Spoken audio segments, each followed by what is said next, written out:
Isa sa mga dinadayo kong paliguan sa Antipolo na may pinakamalinis na tubig ay ang Manadlam Falls. Ito ay matatagpuan sa Sitio Apia, Barangay Calawis, Antipolo City. Sa muling pagdalaw ko nga rito, itong bahagi na lang na ito ang pwede nating paliguan. Dahil sa ibang bahagi ng kahabaan ng Manadlam Falls ay hindi na maaring puntahan. Babala, wag na po tayong maligo sa banda roon. Dahil ang tubig dito ay lumalalim, umaapo at minsan rumaragasa. Pero wag na tayong malungkot dahil dito sa Manadlam Falls ay meron tayong bagong paliguan. Ito ang Manadlam Bridge, may malinis na tubig at ligtas talaga maligo rito. Ay tara na, ligo na tayo.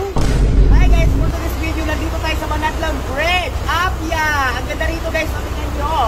Ito yung bagong gawa na bridge dito sa may Apia. Papuntang Isbol, dito sa may Malasya, Paglitaw. Ganda guys. Bago kayo makarating dito sa Manadlam Bridge ay may mga challenge muna kayong pagdadaanan. Guys, bago pala kayo umakyat ng Manadlam, no?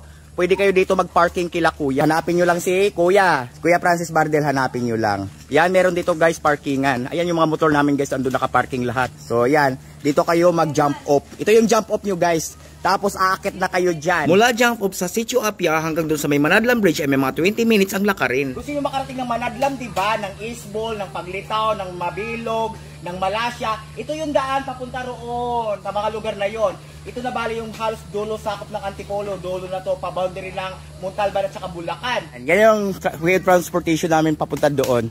So kung gusto nyo makarating doon, dadaan muna kayo sa pagkatarik-tarik na yan, mga bato. At pagdating doon sa tuktok, maputik. Pagdating doon sa may meron silang inumpisa na sementado. Dito, hindi pa nila naumpisahan yung packet ito. Kaya umpisahan nyo na! So na guys, bago kayo makarating ng tulay, ito muna yung pagdadaanan nyo. Ibang bahagi rito ay sinisemento na. At sa pagkakaalam ko, itutuloy nila yung pagsemento rito pagkatapos ng tag-ulan. At para may maganda na tayong daanan. So ito lang nga yung bagong tulay ng Manadlam. Ginawa itong tulay na to para sa ating mga katutubo na nakatira pa sa kabilang ibayo. Tama ang inyong narinig guys. Marami pa talaga tayong mga kababayan na nakatira sa liblib na lugar. At malaking tulong ang tulay na to upang maitawid nila ang kanilang kalakal at para na rin sa emergency purpose. Itong bridge na to, ito yung bridge na nagdudugtong mula dito sa may Apia hanggang doon sa may Paglitaw, Malasya, yun hanggang doon. Pag nakalagpas ka rito sa tulay na to, marami pang pools pa bro. Mas marami pang magagandang paliguan, kaya lang medyo may kalayuan yun. Ang daming talak, ay tara nga, ligo na nga tayo. Welcome to Manadlam Bridge! Wow! Ang ganda! Ligo na!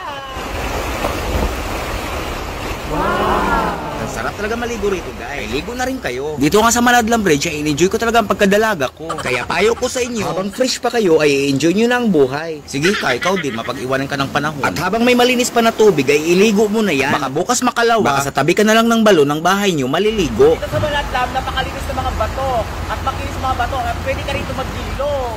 Kaya mag-bilog tayo. Ito guys, oh, may bato rito. Sulitin mo na. Ito na natin habang nandito tayo sa ilog. Mag-bilog tayo. Wow! Guys! Diyan na rin tayo sa Manadlam Bridge! Welcome! Uy, may ito ka! Sakay ko yung mga contractor! Wow! Oo nga pala guys, dito sa bahaging gilid ng Manadlam Bridge ay ongoing construction pa rin. Mukhang matibay naman pagkagawa ng tulay na ito dahil nilagyan nila ito ng mga bakal. Ayan yung ginawa nilang retaining wall dito. Yan, sigurado na talaga sila lagyan ng bakal to. Dapat lang din tayo manigurado na sa bawat dinadaanan natin ay ligtas tayong makakatawid. And that's it for today's video. Thank you for watching. Bye-bye.